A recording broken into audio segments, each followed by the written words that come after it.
السلام علیکم دوستو، یہ گرب کی بات ہے، ایک کشمیری لڑکی نے 38 دنز میں قرآن شریف حافظ کیا ہے۔ اگر کوئی جی توڑ محنت کرے، خدا اس کا پھل دیتا ہے۔ چلو دوستو سنتے ہیں اسی کی زبان سے۔ پلیز شیئر اینڈ سبسکرائب کرنا۔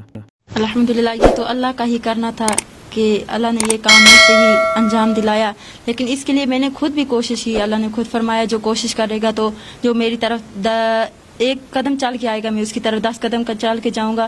تو میں نے اس کے لیے بہت زیادہ کوشش کی۔ میں نے راتوں کی نیند اپنے اوپر حرام کر دی، دن کا حرام، سب کچھ میں نے اپنے اوپر حرام کر دیا۔ میں 24 گھنٹے صرف قرآن ہی سے وابستہ تھی، قرآن ہی کو یاد کرتی تھی۔ تو اللہ تعالیٰ نے میری محنت کا مجھے صلہ عطا فرمایا، تو میں نے 38 دن میں مکمل قرآن کریم کو اپنے سینے کے اندر محفوظ کر لیا۔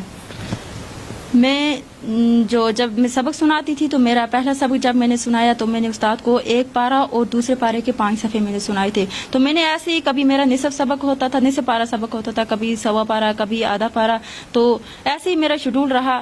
میں رات کو سوتی نہیں تھی، رات کے 12-1 بجے میں بستر پہ آتی تھی، 3 بجے پھر اٹھ جاتی تھی۔ تو دن بھر میرا یہی کام ہوتا تھا۔ 5 منٹ میں کھانے میں نماز وغیرہ میں دیتی تھی، تو اس کے بعد میرا یہی روز کا کام یہی تھا 8 دن تک کہ میں صرف قرآن اور اسے حفظ کرتی تھی، اسی سے وابستہ بھی تھی۔ شوق تو مجھے بچپن سے تھا، لیکن یہ شوق مجھے نہیں پتا تھا کہ یہ شوق میرا کب پورا ہو جائے گا۔ ایک دن ہم نیچے آفس میں بیٹھے تھے، مولوی صاحب بچوں کو حوصلہ افزائی کے لیے کچھ باتیں کر رہے تھے، تو اسی دوران میرے اندر بھی شوق پیدا ہوا کہ میرے اندر اتنی صلاحیت ہے کہ میں بھی کر سکتی ہوں۔ میں نے اپنے محتمم صاحب سے 1 ماہ کا ٹائم مانگا۔ انہوں نے مجھے کہا کہ 1 ماہ نہیں، میں آپ کو 2 ماہ دیتا ہوں کہ آپ اگر کر کے دیں گے۔ تو میں نے بھی مولوی صاحب کی بھی عزت رکھی، اپنی زبان سے میں نے بات نکالی تھی، اس کی بھی میں نے عزت رکھی۔ تو میں نے محنت کی، تو 2 ماہ نہیں، میں نے صرف اور صرف 38 دنوں کے اندر مکمل قرآن کریم کو اپنے سینے کے اندر محفوظ کر لیا۔ ایک سوال، آخری سوال آپ سے پوچھیں گے کہ آپ نے دنیا ہی تعلیم کو کیوں اس تعلیم سے زیادہ ترجیح دی؟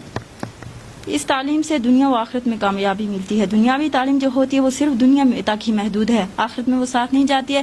میں نے اس لیے اس کو ترجیح دی کیونکہ یہ وہ تعلیم ہے جو انسان کو مرنے کے بعد بھی کام آتی ہے، اس لیے میں نے دنیا کی تعلیم کو ترک کرتے اس تعلیم کو اپنے لیے منتخب فرما دیا۔ اپنی بہنوں بھائیوں کے لیے آپ کیا کچھ میسیج دینا چاہیں گے جو کشمیر میں اس وقت آپ کو دیکھتے ہیں؟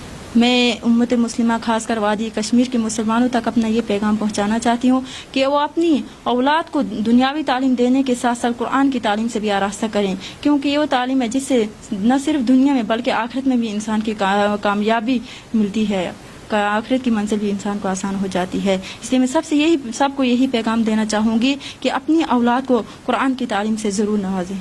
السلام علیکم ورحمۃ اللہ وبرکاتہ۔ میرا نام شفیع بنت بشیر احمد شاہ، میں لولاب کی رہنے والی ہوں۔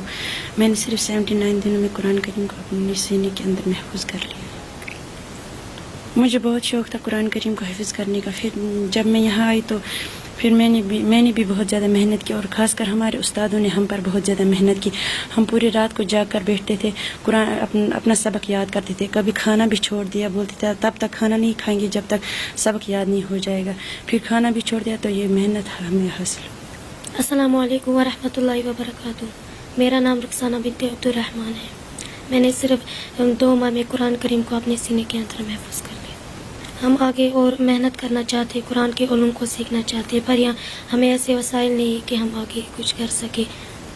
ہمیں جو یہ بلڈنگ ہے وہ کرائے پہ ہے، تو ہمیں مہینے میں 25,000 بھرنے پڑتے ہیں، اور ہمیں اپنے دینی بھائی بہن سے یہی معتمانہ اپیل کرتی ہوں کہ وہ ہماری مدد کرے تاکہ ہم اپنی زمین خرید سکیں اور اپنی نئی بلڈنگ تعمیر کر سکیں۔ وعلیکم ورحمۃ اللہ وبرکاتہ۔ اعوذ باللہ من الشیطان الرجیم، بسم اللہ الرحمن الرحیم۔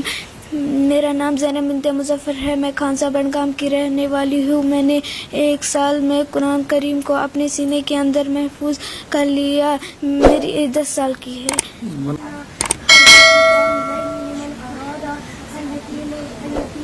چلیے دوستو، آپ نے سنا یہ لوگ کیسے محنت کرتے ہیں۔ یہ ہمارے لیے گرب کی بات ہے، کیونکہ ایسے بھی ہیں ہمارے کشمیر میں۔ اگر ہمیں انویسٹ کرنا ہے، غریبوں کو ہیلپ کرو، یہ یہاں پہ بھی ہیں اور آخرت میں بھی ہے۔ Please like, share and subscribe. ملتے ہیں کسی نئے ویڈیو پہ انشاءاللہ۔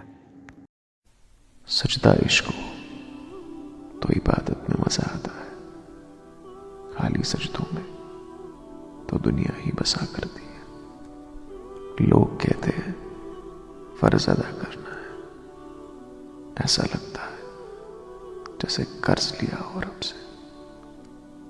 تیرے سجدے تجھے کہیں کافر نہ کرتے اے